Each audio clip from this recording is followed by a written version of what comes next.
BackstageAxxess.com. We're here at the Borgata in Atlantic City. This is kind of a real special treat for us because we're here with the one and only Luther Dickinson from the North Mississippi Allstars and the Black Crowes, which happens to be doing a show tonight. We're on the stage with the Black Crowes before they take the stage, I should say. And Luther's gracious enough to talk to us today. Luther? Gus, good to see you. Good to see you, man. So these guys are going to be doing a show in front of a packed house, and he was gracious enough to talk to us, and we're going to get right into the questions. So how's the tour going with the Black Crowes? It's been going really great. This is their 20th anniversary, and then they're going to take an indefinite hiatus. And not only that, we did last year, before we broke for last tour, we recorded greatest kind of like an acoustic interpretation of some of their greatest hits and cool catalog numbers, and that's called Crowology.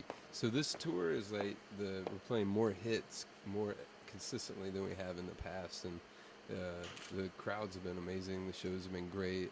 Everybody is really enjoying themselves. It's kind of sad we're going to shut it down, but hey, man. That means more time for your other band, the North Mississippi Allstars. So it can't be all that bad, right? Hey, well, man, I'm gonna keep it going one way or another, you know. Right. But it's cool for the Allstars. I've got our new record finished last summer. My brother and Chris and I made our new record, and that'll come out next year. So it's good. I got that in the can. Got it just back there simmering. Trying not to like obsessively keep working on it. Though I did have a pretty big idea last night. So these guys are going to be, like you said, you're finishing this tour now, and then there's some big news going to be heading down your way for the North Mississippi Allstars. I don't know if you want to get into it. Possible tour next year. Can you elaborate? Yeah, well, you know, we had a really great time last year opening up for Robert Plant and the Band of Joy, and we're still working on it, but hopefully we'll get to do more shows with Robert because his record is doing amazing. They sound amazing, and I really hope that the possibility of doing more dates with Robert, you know, I'm excited about that. Robert loves these guys, so I'm sure if Robert's going to be touring, I read some interviews with him. He definitely wants you guys with him, so I don't see anything changing from that aspect. That was hip, man. What a sweetheart, man. He was like, I could do the Zeppelin reunion, but I don't want that pressure, you know. He's like, just give me a nice theater in the North Mississippi Allstars, and I'm ready to rock. Big time right here, yeah, no doubt. Since we're here with the Black Crowes, tell us originally how you got the gig with these guys. Man, it was just through touring and friendship, you know. The Allstars opened up for the Black Crowes and Bob Dylan in Knoxville, Tennessee, long time ago. I can't even tell you when that was. And that was the first time we crossed paths. And then Chris started coming and jamming with us. He was down in New Orleans, and he came and sat in with us at Tips. And then after that, I invited him to sit in with us at Bonnaroo. And this is '04 by then. And then they asked us to play Madison Square Garden with them. What was that, like '05 into '06? Or maybe '06 and '07. And that was when Rich and I exchanged numbers. And we stayed in touch and became friends. And then he started inviting me up to New York to play with him in a side project. It's called Circle Sound. And so we were doing shows together, and we had a great time. Just, you know, speak the same kind of rock and roll language on guitars. So by that point, I was, you know, pretty well versed with both brothers, and just casual musician friends. Well, then the time came, they wanted to make a record, and Rich called me up. He's like, hey, we're going to make this record, man. You want to come do it with us? I was like, of course, let's go, man. So I flew in. We were recording in this beautiful studio in upstate New York called The Lair, up at the top of this mountain. And I flew in, drove in, and we set up and just recorded that day. Move On Down the Line was the first song. And it was like, okay, well, just put your amp over there next to the drums. I was like, oh, really? It's like that. I'm like, all right. And that's how they work, man, and I love it. You know, it's a real rock and roll. You play in the studio, you get a good performance. The whole band, you don't mess with it. I mean, those guys commit to a performance in the studio. And that's such a... To me, that's makes for such a better record than something that's been belabored over and pieced together. And you know, because all the classic records we like, that's what it is, man. People playing. And obviously, if you've seen the Black Crowes live, definitely a different flavor. And like you were saying earlier with the hits, you guys are more known for more being a jam band. But on this tour, definitely a lot of the hits because of the 20-year anniversary of the Crowology. So you definitely want to see these guys. If you're into the hits of the Black Crows, now's the time to go see them before they go on a hiatus and Luther starts rubbing elbows with the bigwigs like Robert Plant, and he's doing his thing with the North of Mississippi All-Stars. Yeah, So. I'm looking forward to playing with Cody and Chris. I don't know if the fans are out there aware of it, but learning up the aspect of the music business from your dad, Jim Dickinson. For those who know who Jim was, worked with the top musicians on the planet like Bob Dylan, the Rolling Stones.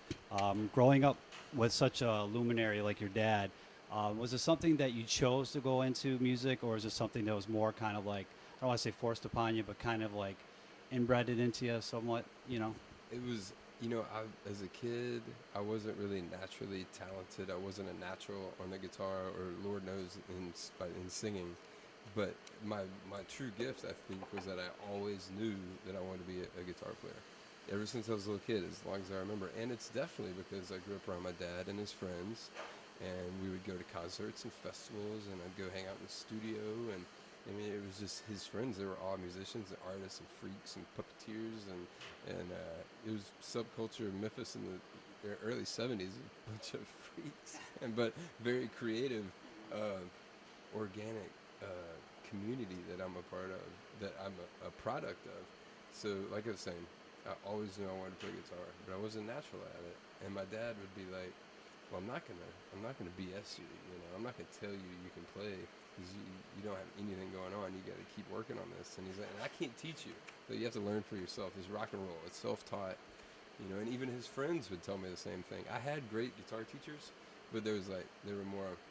It wasn't just rock and roll. And he's right. Rock and roll, blues, roots music. It is something you have to learn from yourself. Much later, I was fortunate enough to get to know Otha Turner and R.L. Burnside and Junior Kimbrough. This is in the early mid-'90s, and these are North Mississippi Hill Country blues musicians who were in their 60s and 70s and 80s. And I did learn a lot from those guys by hand, because when it does come to roots music like that, I think the strongest way to participate in the tradition is to find some old guy, and follow him around and buy him alcohol and cigarettes and whatever, clean out his outhouse or whatever you need to do, because that's how, it's face to success, scrubbing floors and toilets and working your way up, right? Face to face, man to man, passing on of the tradition can't be substituted. Well, you were just saying some of the people that you learned from, but growing up, who were your influences? Growing up, well, my dad, he played on a lot of records in the 70s with Ry Cooder and Dwayne Allman, and those two guys as a guitar player were huge influences. At home, Lee Baker was the guitar player who played in Dad's band, Mudboy and the Neutrons, and he also played with Furry Lewis. See, now we're breaking into my dad and his bohemian. This is before the hippies. They were bohemians. They were heads, and they were so fortunate to know Furry Lewis, Sleepy John Estes, Bucko White, Reverend Robert Wilkins, Mississippi Fred McDowell, the real first generation blues masters, because they were rediscovered, and like the heads and the blues guys were doing these folk festivals in Memphis. So anyway, through my dad and his generation, I was, Furry Lewis was some of the first music my brother and I learned to play on guitar, like open tuning, Casey Jones.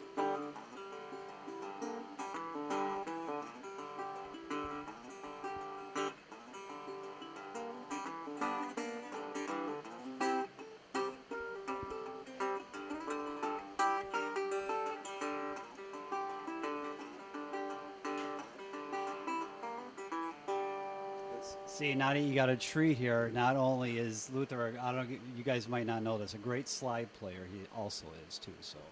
Oh man, I try. But yeah, Ry Cooder, Dwayne Allman, the Memphis guys, which it goes back to the '50s guys, and the '50s rock and roll guys, which Scotty Moore, Charlie Freeman. There's a lot of great guitar players in Memphis. Teeny Hodges from Al Green's band, the high rhythm section. It's crazy. Steve Cropper.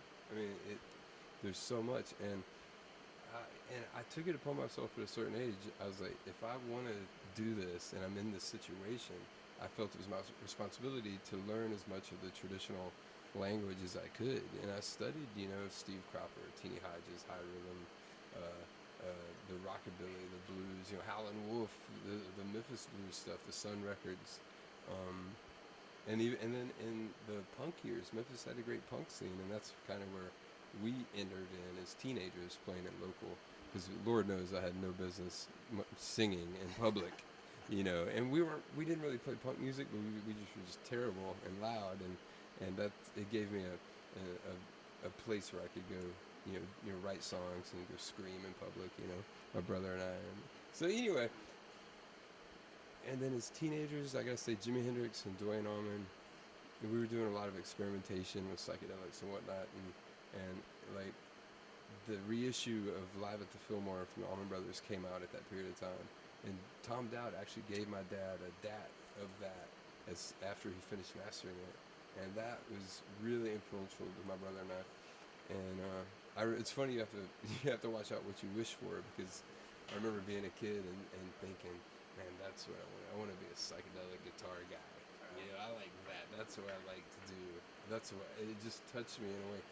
But I'd been listening to, modal jazz, Indian music, blues, different types of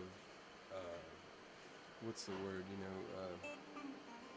Not resonant, but just one chord music, And I've felt a kinship with the Allman Brothers in that type of improvisation.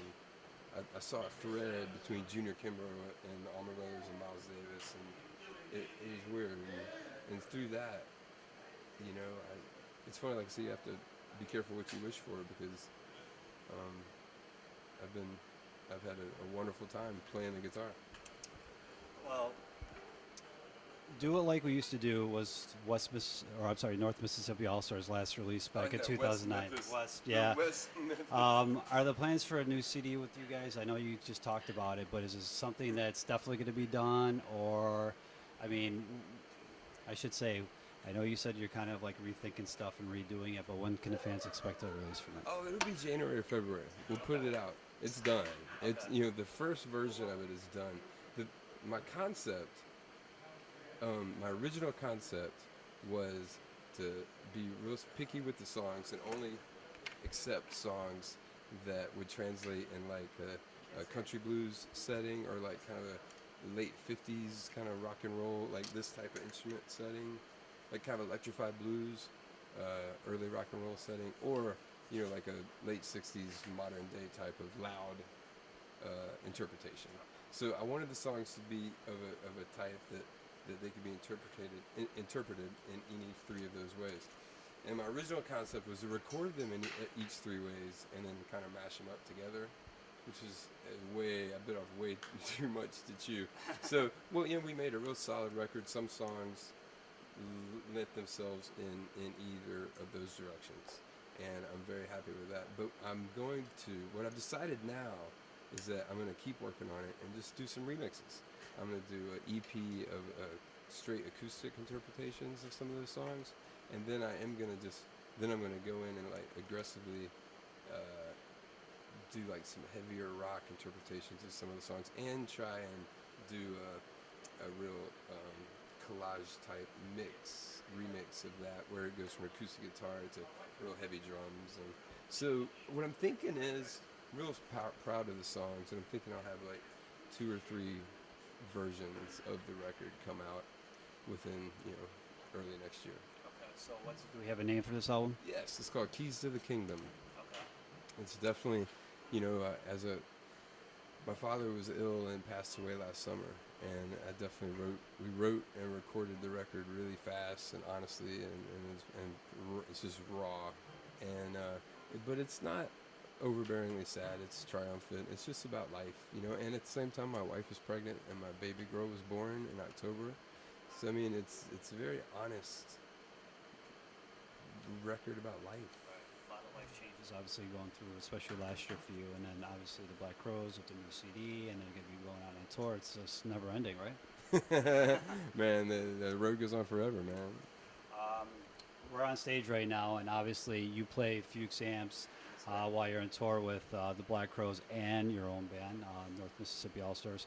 What's it with Fuchs that has you playing their product that somebody else, obviously you probably tried other amps, but what's it with Fuchs that keeps you, keeping with that company and not going to some other company, I should say? It's just beautiful, pure power. There's a key right there, 150 watts, baby. But the Black Crowes, especially when I joined, it was a very loud band. And we've kind of become more balanced over the last 3 years. But when I joined, 3 years ago, I'd never been on stage with anything so loud, and I couldn't find anything to stand up for itself.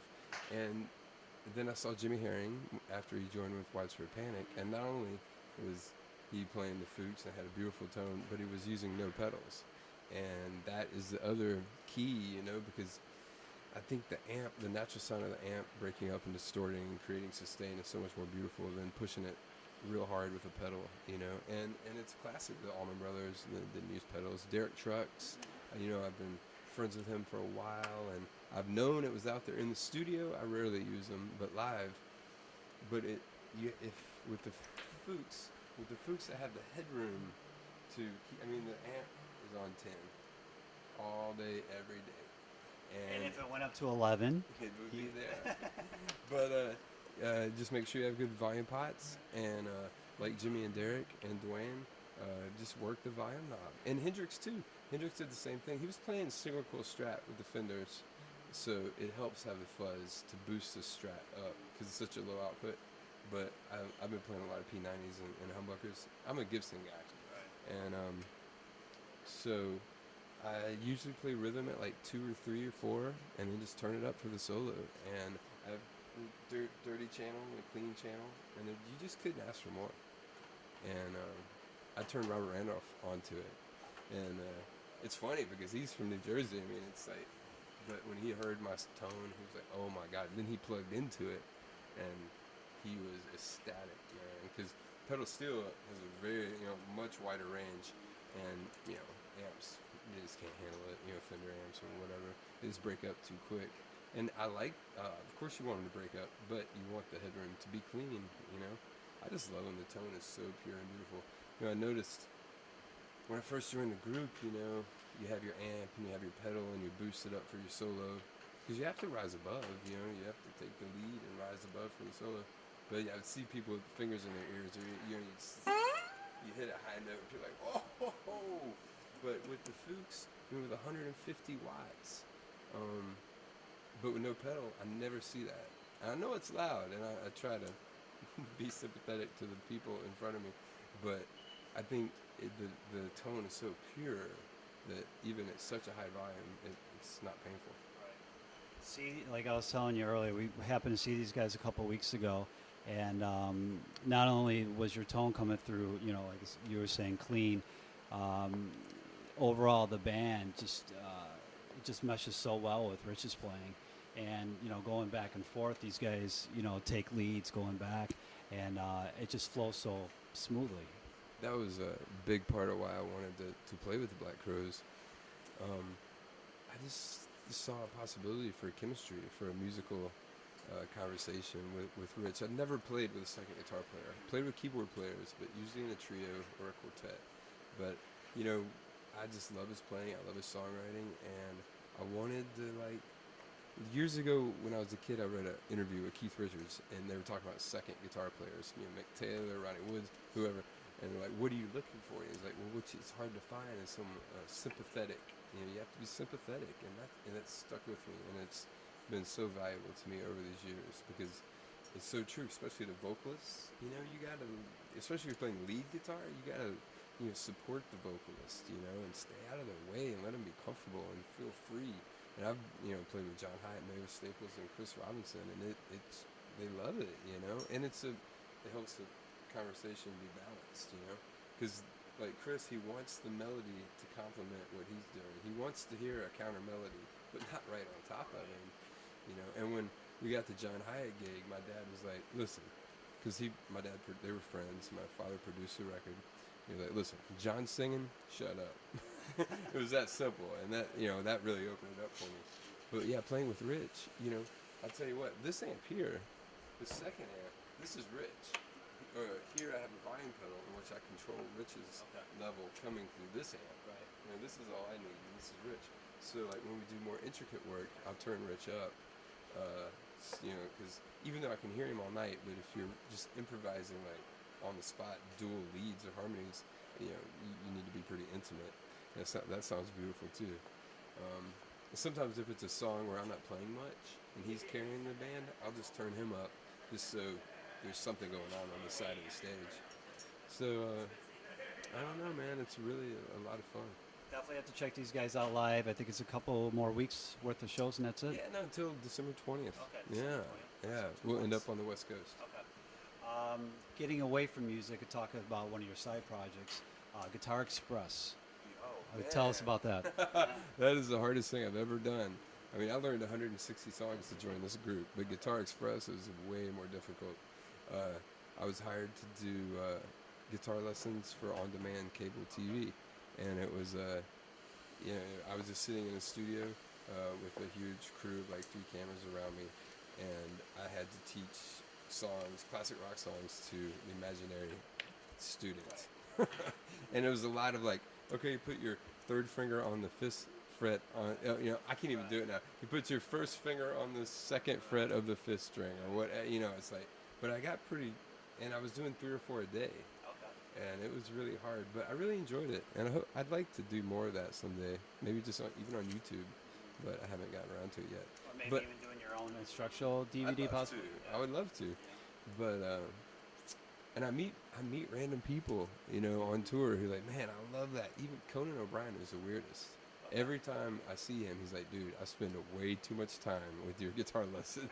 'Cause he's a great musician. He jams on drums, guitar. He loves music, and I think he's a fan of those lessons. You also did some producing as well, and tell us about your producing experiences and if you have anything lined up. I'm not like really a producer for hire. It's got to be something that I believe in and love and feel that needs to happen. My blues, that hometown people, that's what I like producing the most, because we have our own studio. My brother, he would take all comers. He's a great record producer. But me, I'm more documentary style. But Arthur Turner, who I mentioned, he was 90 years old when he made his first record. He played a handmade bamboo fife, with marching bass drum and snare drums. It was picnic music outside. And we recorded it outside at his place. And that was in the 90s, and Rolling Stone said it was one of the top 10 blues records of the decade. So, that definitely needed to be done. He was like an American treasure who never had his own record. Then we made another record with some African musicians from called Senegal to Senatobia. That was cool. And then my brother and I take turns producing the Allstars, produce Friends at home. I just produced like a rockabilly punk band at home, just like 2 mics straight to a 2-track tape. It's something that I can't bear to do just for money. Like, my dad was a career producer, and my brother does it as well, but it's got to be something that I really just want to do. And then it's even hard to accept. So basically, if you want to hire him, you really have to have the goods, and Luther's got to be really into you to hire. It's true, yeah. What can the fans expect from you going the rest of this year? Obviously, you're wrapping up with the Black Crowes, but any other side projects? I know the band's going to be heading into 2011, and you said possibly playing a Robert Plant, hint. What else is there, just tell the fans what's going on. Well, we have our, this is funny, instrumental psychedelic gospel group, The Word, with Robert Randolph and John Medeski, and we get together and do shows from time to time, and we've just been waiting on him, and it's the Allstars, the 3 of us, and Robert and John Medeski, and we hope to record sometime in the future. That would be great. It's a really fun group. I've got an instrumental acoustic record that I recorded that I'm going to release early next year. Just kind of like John Fahey inspired, just instrumental folk. Any working title? I think it's going to be called Hambone's Meditations. Okay, see, you got a lot of product coming out. Just let me know. There it is, man. I'll let it go. But it's just going to be vinyl and digital. It's kind of, not a big deal, but it's just close to my heart. I just love acoustic guitar. That's my main side project. is the acoustic guitar. I have the South Memphis String Band with my friend Alvin Youngblood Hart and Jimbo Mathis from the Squirrelnut Zippers. And we have one record out, and we'll do more work next year. And that's, we play mandolins, banjos, guitars, kazoos, Yeah, it's just a good time, old-timey string band. So basically, you heard it from Luther. He's going to be extremely busy putting up, I think you mentioned like 5 or 6, different albums with everything that's going on. And the Black Crowes are going to be on tour for the next 2 months, and November and December. And it's going to be a 2011, a year of Luther Dickinson. So you definitely want to check him out wherever he's going to be. Luther, thanks for taking the time. BackstageAxxess.com. Definitely check these guys out.